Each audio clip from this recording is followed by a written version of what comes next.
UDF സർക്കാർ അധികാരത്തിലേറിയതിന് പിന്നാലെ അടിമുടി സ്ഥലം മാറ്റം. വിമർശനങ്ങൾക്കിടെ IPS പോലീസ് തലപ്പത്ത് മാറ്റങ്ങളുമായി ഉത്തരവിറങ്ങി. ലഹരി മാഫിയയുടെ വേരറുക്കാൻ കേരള പോലീസ്, എക്സൈസ്, വിദ്യാഭ്യാസം, ആരോഗ്യം എന്നീ വകുപ്പുകൾ ചേർന്ന് സംയുക്തമായി നടപ്പിലാക്കുന്ന ഓപ്പറേഷൻ തൂഫാൻ നോഡൽ ഓഫീസർ കൂടിയായ പുട്ട വിമലാദിത്യയെ ഉത്തരമേഖല IG ആയി നിയമിച്ചു. സതീഷ് ബിനോ ആഭ്യന്തര സുരക്ഷാ വിഭാഗം IG ആവും.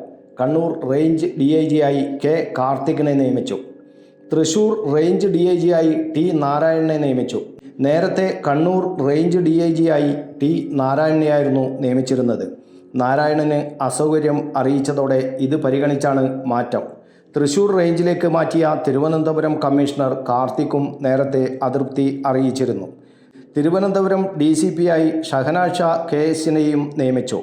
UDF സർക്കാർ അധികാരത്തിലേറിയതിന് പിന്നാലെയുണ്ടായ IPS ഉദ്യോഗസ്ഥരുടെ നിയമനങ്ങളിലെ അഴിച്ചുപണിയിൽ ആഭ്യന്തരമന്ത്രി രമേശ് ചെന്നിത്തലയെ നേരിട്ട് കണ്ട് DGP അതൃപ്തി പ്രകടിപ്പിച്ചിരുന്നു. News bureau, Kannur media.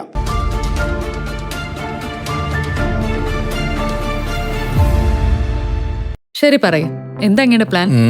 Kitchen വർക്സും interior വർക്സും നമുക്ക് നല്ലൊരു ടീമിനെ ഏൽപ്പിക്കണം. പിന്നെ ഫർണിച്ചർ സുനിതയിൽ എടുക്കാം. അവിടെ ആകുമ്പോ എല്ലാ മോഡൽ ഫർണിച്ചറും അവൈലബിൾ ആണ്. മോഡേൺ വേണമെങ്കിൽ മോഡേൺ, ട്രഡീഷണൽ വേണമെങ്കിൽ ട്രഡീഷണൽ. ഇനിയിപ്പോ ഇമ്പോർട്ടഡ് ഫർണിച്ചർ വേണമെങ്കിലോ അതും സുനിതയിലുണ്ട്. ചേട്ടാ, ഫർണിച്ചർ സുനിതയെന്നാണെങ്കിൽ മോഡുലർ കിച്ചണും ഇന്റീരിയർ വർക്സും അവരെ തന്നെ ഏൽപ്പിച്ചാ പോരെ? അതിനവർ ഇന്റീരിയർ വർക്സ് ഒക്കെ ചെയ്യുന്നുണ്ടോ? ഒരു വീടിന്റെ മുഴുവൻ ഇന്റീരിയർ ഡിസൈൻ ചെയ്ത് ഫിനിഷ് ചെയ്യാനുള്ള സ്പെഷ്യലൈസ്ഡ് ആൻഡ് എക്സ്പീരിയൻസ് ടീമും സ്വന്തമായ ഒരു മാനുഫാക്ചറിംഗ് യൂണിറ്റും ഉണ്ട് സുനിതയ്ക്ക്. ഇപ്പോൾ ഏത് ജനറേഷന്റെയും ഫേവറേറ്റ് സുനിത ഫർണിച്ചർ,